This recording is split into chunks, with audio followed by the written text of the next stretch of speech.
ഇഞ്ചിയെ കഴിഞ്ഞ് കടുപ്പാ ആണോ? അയ്യോ നാക്ക് തരിപ്പ. ഇഞ്ചിയുടെ ടേസ്റ്റ് കൊണ്ട് പക്ഷെ പെട്ടെന്ന് ആസിഡ് പൊഴുന്ന പോലെ തരിപ്പ. ഇത് നമുക്ക് കരക്കാത്തൊക്കെ ഇടാൻ കൊള്ളുവോ? ഇല്ല. ടൊമേട്ടാ ഇതെന്നാ സംഭവം?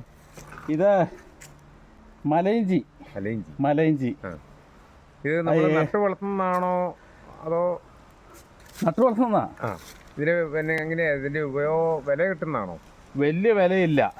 അതായത് ഏലത്തിന്റെ ഔഷധി വർഗങ്ങളിൽപ്പെട്ട ഔഷധി ഇല പൊഴിക്കുന്ന ഇല തണ്ടോടുകൂടി പൊഴിഞ്ഞു വീഴുന്നതാണ് ഔഷധി വർഗത്തിൽപ്പെട്ട.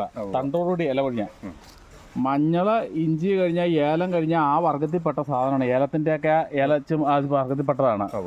പക്ഷെ ഇതിൻ്റെ ഏലത്തിൻ്റെ വല്ല ചിമ്പ് അടിക്കുക കാര്യങ്ങളൊന്നുമല്ല. ഇപ്പം ഇത് പറിച്ചേ ഇതിങ്ങനെ കണയായിട്ട് പോവാ. ഇത് കണ്ടോ, അടല കണ്ടോ? ഇഞ്ചിയുടെ ഒരു ഇഞ്ചിയുടെ വർഗത്ത് ഇത് മല ഇഞ്ചി എന്നാ പറയുന്നത്. ഇത് ഒരെണ്ണം എടുക്കാം. ഇതുകൊണ്ടോ ഇതിൻ്റെ സനി ഇഞ്ചിയുടെ വർഗത്തിൽപ്പെട്ട ഇത് ഉണ്ടോ, ഒരു മഞ്ഞളുടെ വർഗത്തിൽപ്പെട്ട സാധനം. ഇത് നട്ട് കഴിഞ്ഞിട്ട് എത്ര നാൾ വേണം പറിക്കാൻ? 3 വർഷം കൂടുമ്പോഴാണ്. 3 വർഷം. സാധാരണ എല്ലാം തന്നാണ്ടല്ലേ പറിക്കുന്നത്. ഇത് ഒന്നാമത്തെ വർഷം ഇതുപോലത്തെ ഒരു ചെനമ്പ് കൊണ്ട് നട്ടു. ഇതുപോലത്തെ ഒരു ചെനമ്പാണ് നടുന്നത്. ഒരു കുഴി എടുത്ത് അവിടെ നട്ടു. അവിടെ നിന്ന് ഇത് പൊട്ടി പൊട്ടി പൊട്ടി ഉണ്ടാകുകയാണ് ചെയ്യുന്നത്. അവിടെ നിന്ന് ഇത് 2 വർഷമായി 3 വർഷമാകുമ്പോഴത്തേനും നമുക്ക് പറിക്കാറാവും. 3 വർഷമാകുമ്പോഴത്തേനും ഒരു പ്രദേശം മുഴുവൻ ഇത് നിറയും. ന്യായമായിട്ടൊരു 5 അടി അകലത്തിൽ നട്ടിരിക്കുന്നതാണ്. ഒരു 7 അടി അകലത്തിൽ നട്ടിരിക്കുന്നതാണെങ്കിൽ കൂട്ടിമുട്ടും. അപ്പം നിറഞ്ഞു കയറും. ഇത് നല്ല ഹിറ്റാച്ചി പോലത്തെ സാധനങ്ങൾക്ക് പറിക്കാൻ പറ്റുള്ളൂ. കാരണം ഇത് നല്ലോണം ആഴത്തിൽ പറിച്ചിട്ട് ഇതിപ്പോൾ ഇതൊരു പ്ലാസ്റ്റിക്കിൻ്റെ മുകളിൽ പിടുത്തം കൊണ്ടുവന്നാണ് ഇതിങ്ങനെ പറഞ്ഞു പോന്നിരിക്കുന്നത്. മറ്റേ ആഴത്തിലെ പറിച്ച് പോരുള്ളൂ.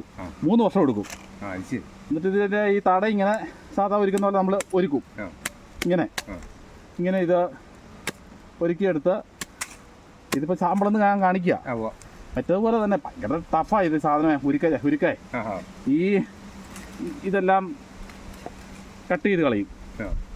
ഈ സംഭവം എല്ലാം കട്ട് ചെയ്ത് കളഞ്ഞ് ഇത് പിടിച്ചേ.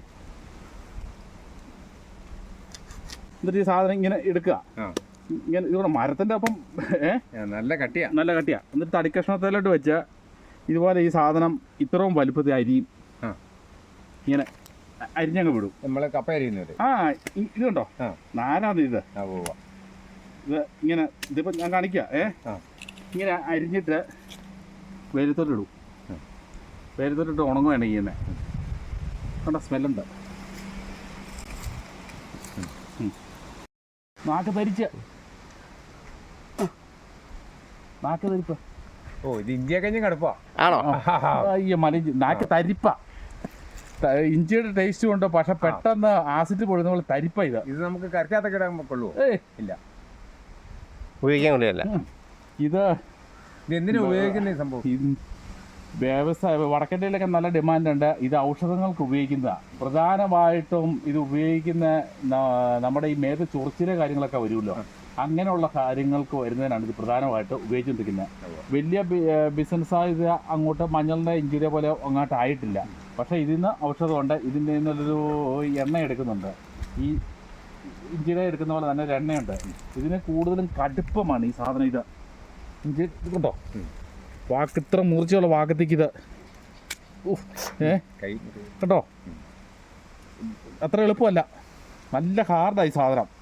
അതായത് ഇത് ഈ ഒരു ഊറിയ ഇഞ്ചിയുടെ ഇഞ്ചി പോലെ തന്നെ കടിച്ചു കഴിഞ്ഞാൽ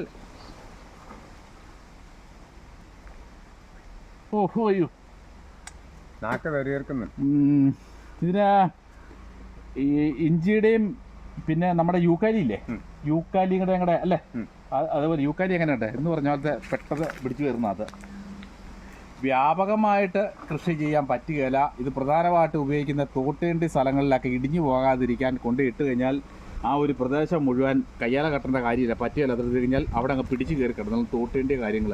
ഇപ്പം റബ്ബർ തോട്ടങ്ങളിലൊക്കെ കൃഷിക്കാർ ഇടവേളയായിട്ട് ചെയ്യുന്നുണ്ട്. പക്ഷേ അത് ലാഭമാണോ വെച്ചാൽ ലാഭമാണ്. 3-ാം വർഷം ഇത് വലിച്ചു പറിക്കുമ്പോൾ ന്യായമായിട്ട് വേര് പറഞ്ഞു പോകും റബ്ബറിൻ്റെ.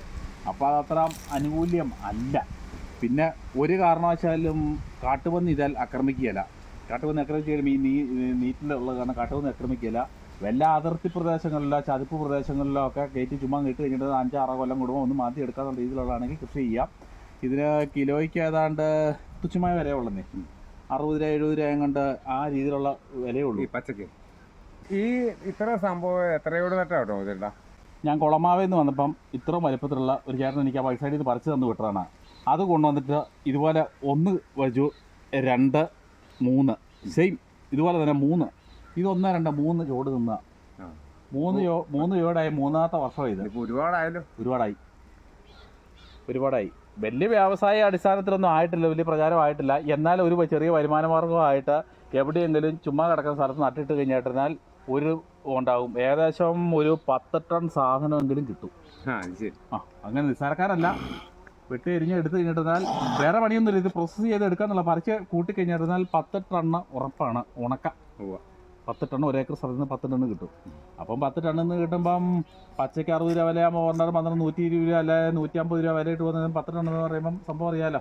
ഒരു 1 ലക്ഷം രൂപയ്ക്കുള്ള ചിലവ് കിട്ടുന്നില്ല 3-ാം വർഷം. ചുമ്മാ കിടക്കുന്ന സ്ഥലത്ത് ഏറ്റവും നല്ലതാണ്. ഏലത്തിനോട് സമാനമായ ചെടിയാണ് മലയിഞ്ചി. വീഡിയോ ഇഷ്ടപ്പെട്ട ലൈക്ക് അടിക്കുകയും നിങ്ങളുടെ അഭിപ്രായങ്ങളും നിർദ്ദേശങ്ങളും കമൻറ്റായി താഴെ രേഖപ്പെടുത്തുകയും ചെയ്യുമല്ലോ.